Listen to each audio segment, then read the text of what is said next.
से हमेशा की तरह हमारे साथ सच्चिदानंद उत्तेकर साहब जुड़े हुए हैं। बहुत शानदार तरीके से ट्रेड बुल्स में वो मध्यम और लंबी अवधि की चार्ट्स पढ़ते हैं। हमारे साथ दीपाली जुड़ेंगी, वो आपको बताएंगे आज ऑटो एंसिलरी स्पेस में बहुत जबरदस्त तेजी थी टाटा मोटर्स के एजीएम के बाद, जो कि टॉप गेनर था निफ्टी में।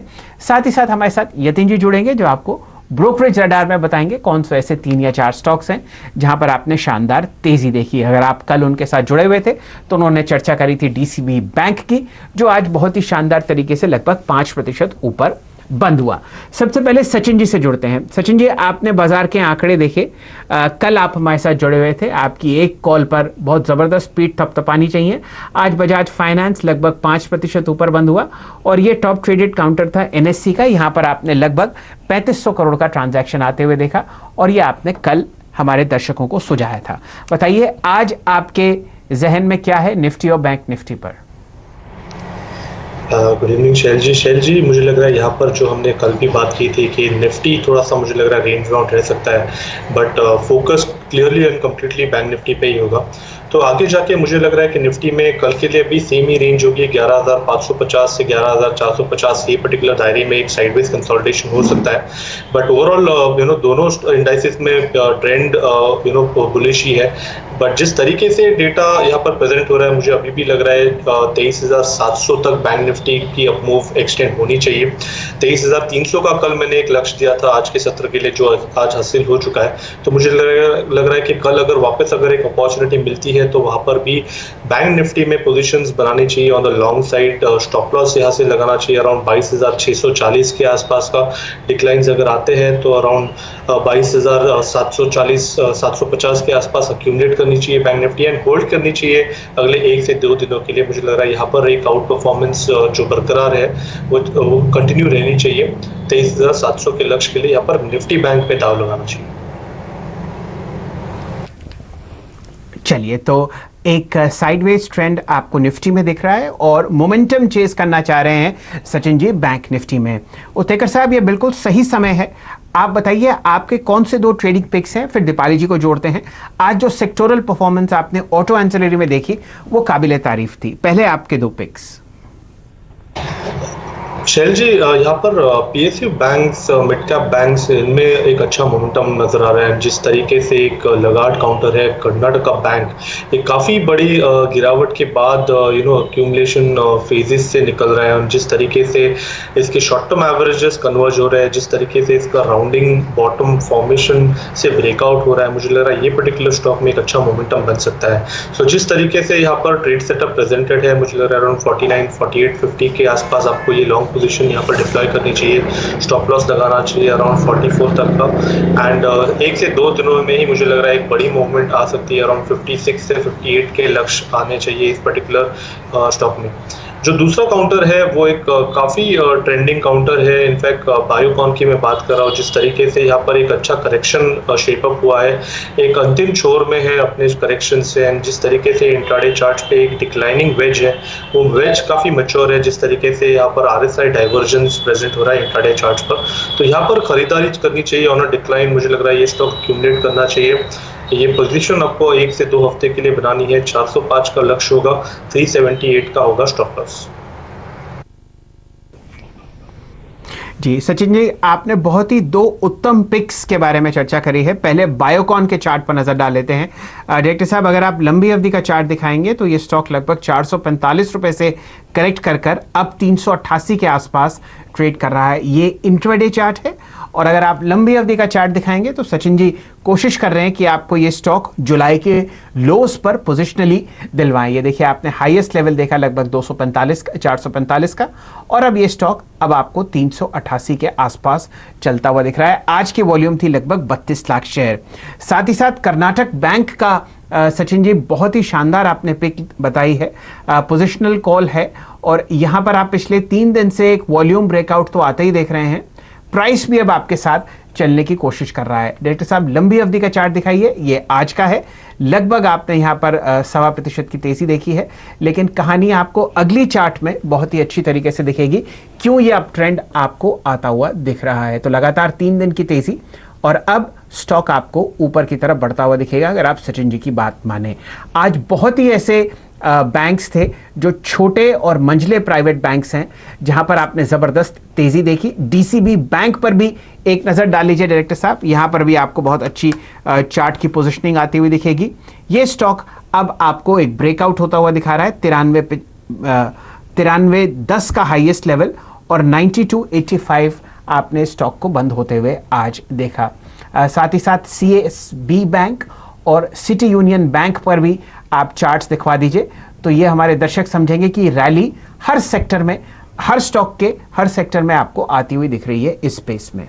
ये देखिए 7% ऊपर सीएसबी बैंक और सिटी यूनियन बैंक पर भी एक बार नजर डलवा दीजिए, वहां पर भी आप शानदार तेजी आते हुए देख रहे हैं। सचिन जी, इनमें से कोई आप स्टॉक पसंद करेंगे? ये सब इकट्ठे चल रहे हैं एक झुंड की तरह। शैल जी, मुझे लग रहा है डीसीबी बैंक ही वो काउंटर है जहां पर मुझे लग रहा है एक ब्रेकआउट ऑलरेडी आज एस्टैब्लिश हो चुका है। 91 का एक अहम लेवल था एंड जिस तरीके से यहाँ पर एक कॉन्फिडेंट क्लोज हुआ, मुझे लग रहा है 99 तक ये पर्टिकुलर रैली अभी एक्सटेंड होनी चाहिए। स्टॉप लॉस भी काफ़ी क्लियर एंड क्लीन है, जो ब्रेकआउट लेवल था अराउंड 89 के आसपास का, वही आपको स्टॉप लॉस लगाना चाहिए। एंड जिस तरीके से यहाँ पर मोमेंटम बन रहा है, मुझे लग रहा है 99 के नज़दीक जैसे पहुंच जाएगा वहाँ पर ही आपको रिव्यू करनी चाहिए पोजीशन। बीच में कोई मेजर ऐसे हर्डल्स नहीं है, तो क्लियरली यहाँ पर जिस इंटेंसिटी से ब्रेकआउट हुआ है, जिस तरीके से वॉल्यूम पार्टिसिपेशन आ रहा है, तो डेफिनेटली यहाँ पर लॉन्ग पोजीशन और ऐड करनी चाहिए 99 के लक्ष्य के लिए। चलिए, तो एक बार और उत्तेकर साहब मोहर लगा रहे हैं डीसीबी बैंक पर। कल संक्षिप्त में इन्होंने बहुत अच्छी राय दी थी कि आप यहां पर एक लॉन्ग कॉल कीजिए। चलिए, समय हो चुका है दीपाली जी से बात करने का।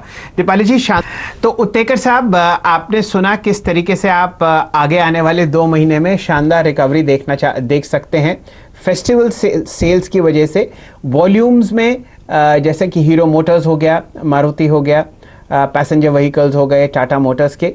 बताइए आपका कौन सा चुनिंदा स्टॉक है लॉन्ग साइड पर एफएनओ में, और खासकर अपनी राय दीजिए एक्सपायरी के लिए, क्योंकि अब आप सितंबर की एक्सपायरी लगते हुए देखेंगे फ्राइडे को, और रोल ओवर्स के हिसाब से आप कौन सा मजबूत देखते हैं सबसे ज्यादा ऑटो स्टॉक?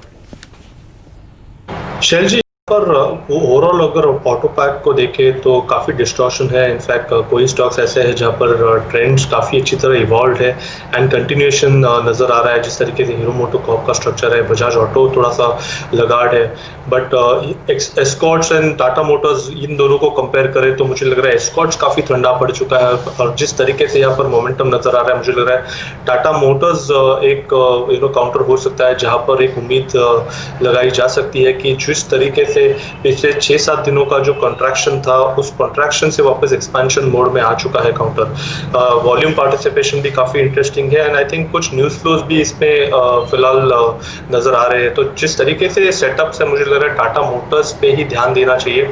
अराउंड 135 136 के रेंज में एक बार स्विंग होना चाहिए काउंटर। तो यहाँ पर ही मुझे लग रहा है कि थोड़ी सी लॉन्ग पोजीशन बनाने में कोई हर्ज नहीं है। 124 का लगाना चाहिए आपको स्टॉप लॉस।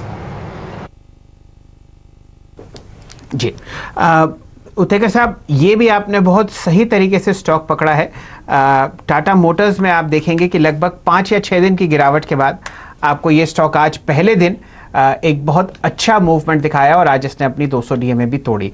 तो पोजिशनली ये कॉल बहुत ज़बरदस्त है। लगभग 9 करोड़ शेयर मेरे सामने आज टाटा मोटर्स के ट्रेड होते हुए मुझे दिख रहे हैं स्क्रीन पर। चलिए, ओवरऑल अगर एफएनओ एक्सपायरी की बात करें, सचिन जी, ये बताइए कि आपके हिसाब से कौन से 1 या 2 शेयर्स मजबूती की तरफ बढ़ते हुए आपको दिख रहे हैं पोजिशनली, और कौन से ऐसे 1 या 2 जहां पर आप वीकनेस देख रहे हैं सितंबर की एक्सपायरी में?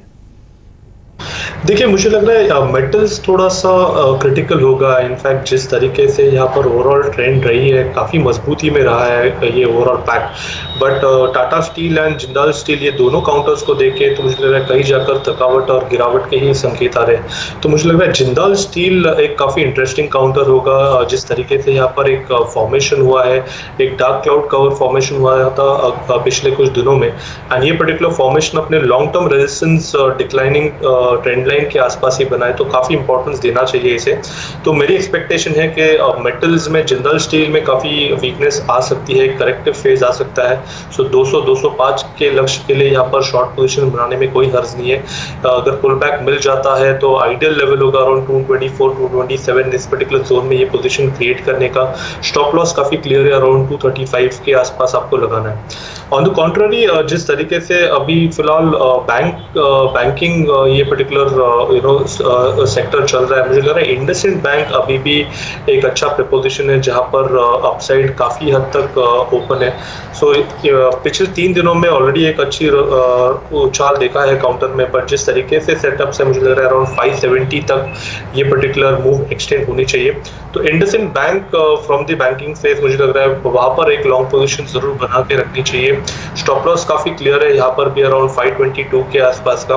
तो जब तक ये पर्टिकुलर लेवल वायलेट नहीं होती ऑन द हायर साइड, मुझे लग रहा है 570 तक एक एक्सटेंडेड मूव आनी चाहिए। तो लॉन्ग करने चाहिए बैंक्स एंड शॉर्ट करने चाहिए मेटल्स। चलिए, तो मेटल्स पर शॉर्ट और बैंक्स पर, खासकर इंडसइंड बैंक पर आपको एक लॉन्ग पोजीशन करनी चाहिए। सचिन जी, अगर आप लंबी अवधि के चार्ट्स देखकर बता रहे हैं तो जेन्युइनली मुझे ऐसा लग रहा है आपके जिब्वा पर सरस्वती बैठी हुई हैं। एक से एक बढ़िया पिक्स आज आप स्क्रीन पर बता रहे हैं और उनमें से एक इंडसइंड बैंक पोजिशनली सितंबर की एक्सपायरी। टेक्नोलॉजीज पर दीजिए और फिर एक स्टॉक के बारे में हम और चर्चा करेंगे। आपके पास समय कम है तो संक्षिप्त में अपनी व्यूज दीजिए। शैल जी, मुझे लग रहा है एचसीएल टेक में जो पोजीशंस बन रही है वो थोड़ी सी अनवाइंडिंग की है। जिस तरीके से ये करेक्शन हुआ है वो काफ़ी ग्रेजुअल है। मुझे लग रहा है ये एक अच्छी अपॉर्चुनिटी है जहां पर लॉन्ग पोजीशंस बनानी चाहिए। अपने 5 एक्सपोनेंशियल वीकली एवरेजेस के आसपास स्टॉक वापस ट्रेंड हो रहा है। सो 688 के स्टॉप लॉस के साथ ये लॉन्ग पोजीशन बनाने की सलाह होगी नेक्स्ट एक्सपायरी के लिए। एंड 735, 745 इस पर्टिकुलर जोन में वापस एक बार स्टॉक ट्रेंड करना चाहिए। सो यहाँ पर एक लॉन्ग बायस रखना चाहिए एचसीएल टेक्नोलॉजीज।